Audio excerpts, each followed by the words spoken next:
महाराज जी, आपके चरणों में कोटि कोटि प्रणाम। महाराज जी, श्री जी की कृपा से मैं 7 साल से प्रतिदिन मंदिर जाता हूँ, प्रतिदिन नाम जप भी करता हूँ। पर मेरे जीवन में जब भी कोई प्रतिकूलता आती है या कोई कार्य सफल नहीं होता, तो मेरे शरीर के रिश्तेदार मुझे कहते हैं, कहाँ गए तुम्हारे भगवान? प्रतिदिन मंदिर जाने का क्या फायदा हुआ? जब वो ऐसा कुछ भगवान के विषय में बोलते तो मुझे बहुत गुस्सा आता है। महाराज जी, मेरा मार्गदर्शन करें। देखो, अज्ञानी जन तो कुछ भी बोलते रहेंगे। अभी मंदिर जाना या कुछ भी सत्कर्म करना नई खेती है, पर माल तो पुराना ही खाना पड़ेगा। अभी जो पूर्व स्टॉक है गोदाम में वही चलेगा। फसल आगे वाली जब आएगी तो उन जो भी प्रश्न करें कि मंदिर जाते हो तो क्या हुआ, तो किसान पहले खेती तैयार करता है, फिर बीज बोता है, फिर सिंचाई करता है, महीनों सेवा करता है, खूब पैसे लगाकर उसे बल प्रदान करता है खेती को। फिर जाके जब राशि का समय आता है, जैसे निकल गया, अब 1 मन गेहूं बोने वाला 60 मन गेहूं उसी से काट रहा है। अब जब 1 मन गेहूं फेंक दिया और दूसरे दिन उसके पास रोटी के लिए नहीं, अब उसे कोई उपहास करे कि बेवकूफ़ है ये, फेंक के आया 1 मन, कम से कम पिसवाता तो 1 हफ्ते चलता, क्या करेगा वो 1 मन? तो चुप रहो, 4 महीना चुप रहो, इसके बाद वो 1 मन 60 मन तुम्हें जब देगा तब उसको बताना कि ये देखो 1 मन फेंका था, अब 60 मन आया है। तो अभी आपका मंदिर जाना, भगवत आराधना करना, ये नया कर्म है। ये जब फलीभूत होगा तब तक पता नहीं वो देखने वाले रहे कि ना रहे क्योंकि कोई भी खेती तत्काल नहीं होती ना। तो इसलिए बच्चा, ये सत्कार्य है। सत्कार्य कभी व्यर्थ नहीं होता। जब असत कार्य नहीं बिना दंड दिए रहता, तो सत्कार्य तुम्हें मंगल किए बिना कैसे रह सकता है। हाँ, ये जरूर है कि पूर्व जन्म के हमारे कुछ ऐसे कर्म हैं जो हमें भोगने ही पड़ेंगे। हाँ, तो इसमें कभी भगवान पे अश्रद्धा न करे। हाँ, उसको जैसे हम कई बार सत्संग में सुनाया है, उदाहरण से बात समझ में आ जाती है। एक दो मित्र थे, स्कूल में साथ पढ़ते थे। जब थोड़े सयाने हुए तो एक गलत मार्ग में चला गया। धनी घर का था, शराब पीना, वैश्यागमन करना, जुआ खेलना, बस ऊट पटांग गनत। और एक था गरीब घर का था, वो गंगा नहाना, नाम जप करना, मंदिर जाना, ऐसे शुरू कर दिया। अब जो जिस मार्ग में चलता है उसमें उसकी और बढ़ोतरी होती, वो और गंदा, ये और भगत। तो इसने ब्याह भी नहीं किया, नाम जप, और वो तो मतलब जितनी गंदगी। एक दिन दोनों मित्रों की मिलान हो रही थी, वो उधर से आ रहा था और ये इधर गंगा नहा के नाम जप करते हुए जा रहे थे। तो जे देखा मित्र से इतना बड़ा खजूर, खजूर काटा होता ना, इतना बड़ा काटा पार कर गया। वो भगवान का नाम लेते हुए बैठ गए और वो लांग बूट पहने हुए नशे में एकदम। बोले, देख लिया तेरे भगवान ने क्या किया, पूरा जीवन हो गया ना गंगा नहाते हुए, अब क्या? देख देख मेरे पास वैभव, क्या कमी है। लोग जहां जाते 4 लोग आओ आओ बैठते, मौज मस्ती, कहते थे हमारे साथ रहे, मौज मस्ती में रहेगा। अब इतना कह के तो चला गया। 4 कदम बढ़ने पर उसको एक अटैची मिली जिसमें हीरे थे।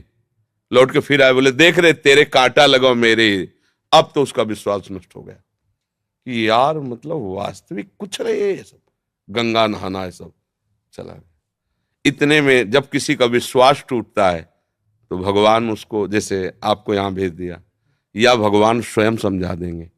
क्योंकि विश्वास भगवान पे किया ना, तो वही समझा, ये ड्यूटी है उनकी, वो समझा देते। कोई ऐसा शास्त्र पढ़वा देंगे, कोई प्रवचन सुनवा देंगे, अच्छा ऐसा आपके या अंदर ही विवेक जागृत, ये उनके हाथ का बात है, वो क्या करते हैं। भगवान एक ब्राह्मण के रूप में वयोवृद्ध तपस्वी, अरे बेटा तुम्हारे कांटा लग गया क्या? राम राम। बोले, नाम मत लो, पूरा जीवन हो गया नाम लेते हुए, हमको क्या मिला?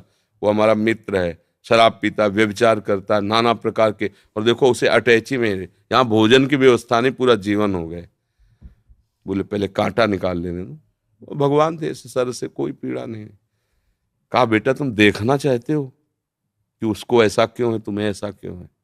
तो जैसे टीवी चल दे ना सीरियल, ये देखो, चिप लगा दे तो पूरा सीन, और उसको पूर्व जन्म का सीन दिखाई देने लगा कि ऐसा भयानक पापाचरण पूर्व जन्म किया था, इस जन्म में इसी क्षण सूली की सजा मिलनी थी। उससे पूर्व में राजा लोग सूली की सजा देते थे। सूली के एक भाले जैसा यंत्र ऊपर से जाके छोड़ दो, गुदा द्वार में ऐसे घुस जाए, वो तड़पता हुआ कितने घंटों में, मतलब बहुत बुरी मृत्यु, बहुत बुरी मृत्यु, जैसे क्रूश की सजा, गाड़, बहुत बुरी मृत्यु। वो तुम्हारे इस भजन के प्रभाव से सारे पाप नष्ट हो गए, एक खजूर के कांटे में निकल गया। अब तुम्हारे पाप नष्ट हो गए, अब ये पुण्य और पीछे का पुण्य दोनों मिल रहे हैं, आगे चलकर तुम्हारी ऐसी उन्नति होगी जो सदा सदा के लिए सुख प्रदान करेगी। और इसका पूर्व जन्म का इतना पुण्य था कि इस समय इस प्रांत का ये राजा होता, पर इसने व्यभिचार करके पाप करके सारे पुण्य नष्ट कर दिए। अब इसको जो एक अटैची में हीरे जवाहरात मिले खाली, बस समाप्त उसका पुण्य। इसको जहां भोगेगा तहां पूर्व का पाप और अभी का पाप जब मिलेगा तो ऐसे ब्लास्ट होगा कि देखने लायक नहीं रहेगा ये। अब उसको विश्वास हुआ कि हाँ ये बात, बोले तो कभी हम नहीं छोड़ेंगे भजन। बोले हाँ, भजन व्यर्थ नहीं होता। वर्तमान में देखा जाता है कि सत्य से चलने वाला, भजन करने वाला दुखी हो सकता है, और गंदा आचरण करने वाला बढ़िया। पर ध्यान रखना, वो बढ़िया तब तक है जब उसका पूर्व का पुण्य चल रहा है, जहां वो खत्म हुआ फिर देख लेना क्या बढ़िया है।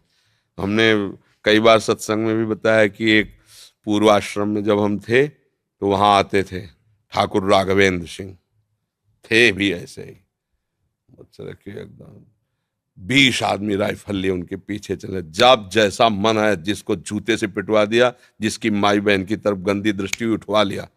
और उनका भाई सुरेंद्र राक्षस समझो, ये मतलब कोई कथा नहीं कह रहे, घटना, हंसिया से काट देता था बड़े बड़ों को चीर। और बड़े बड़े अधिकारी वो जमींदार उनके यहाँ मतलब महल बना हुआ, आज भी महल बना हुआ है उनका।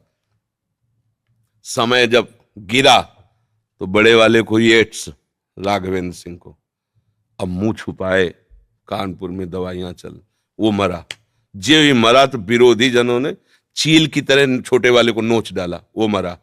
अब सारी जागीर में केवल बहुएं, वो भी खेत नहीं जुत सकते क्योंकि हजारों को पीड़ा दी थी ना। परती पड़े, परती माने कोई जमीन में अन्न नहीं उपजा सकता, खाने को दुर्लभ है, कोठी में रहते, कोई सहयोग करने आ गए ना। रावण की खोपड़ी को जब बंदर लात मारते थे ना, कटी हुई खोपड़ी, तो मंदोदरी रो के कह रही थी, राम विमुखस हाल तुम्हारा और रहा न कोकुल रोवन। एक समय था कि जब चलता था रावण तो पृथ्वी कांपती थी, दिग्गज चिकाड़ते थे। वही भगवान के विमुख जब हुआ तो लात मारते थे खोपड़ियों, फुटबॉल की तरह रावण की खोपड़ियां। हाँ, राम विमुख हाल। तो हम लोग क्या वर्तमान को देख करके अंजाद लगा लेते हैं गलत है या सही। वर्तमान में सही चल रहा है पर बार बार उसको धोखा खाना पड़ रहा है तो लगता है सही कहाँ है, गलत चल रहा है। और वर्तमान में गलत चल रहा है, बार बार उसकी प्रोग्रेस उन्नति होती चली जा रही, ये मार्ग सही नहीं, नहीं भूल नहीं। सत मार्ग कभी गलत नहीं हो सकता और गलत मार्ग कभी सत्य नहीं हो सकता, और सत्य की कभी पराजय नहीं है। थोड़े दिन देखो, पांडवों को वनवास हुआ लेकिन हस्तिनापुर का चक्रवर्ती सम्राट का अभिषेक महाराज युधिष्ठिर को ये हुआ, काट के फेंक देंगे पूरा परिवार कौरवों का, है ना। थोड़ी दिन के लिए दुर्योधन दुशासन सब फूल रहे थे, वो बेचारे कष्ट पा रहे थे वन में, लेकिन परिणाम भगवान श्री कृष्ण और धर्म जिसकी तरफ है, जय उसी। तो थोड़े दिन कष्ट मिलना कोई मतलब बुरी बात नहीं, परिणाम बढ़िया हो ये बात देखें। थोड़े दिन मौज मस्ती हो, परिणाम तो फिर परिणाम। अब मौजे मस्ती में तो जेलें भरी हैं, ये जेल काहे भरी है, एम भरी है। बुद्धि भ्रष्ट हो गई, गलती कर दी, आजीवन सजा, आजीवन कारावास। भैया कभी अपने विश्वास को विचलित मत होने देना, है ना। वो ऐसी शक्ति हमें देना दाता, मन का विश्वास कमजोर होना। कहीं से भी बात हो, अपनी बात, अरे हे प्रभु मुझे ऐसी सामर्थ्य दो कि आपके प्रति कभी मन का विश्वास कमजोर न होने पाए। ये माया करेगी, लोग ऐसा उपहास करेंगे बड़े भजनानंदी मन के, हो गई ना किडनी फेल दूसरे के लिए मपली कह रहे, हो गई ना किडनी फेल क्या।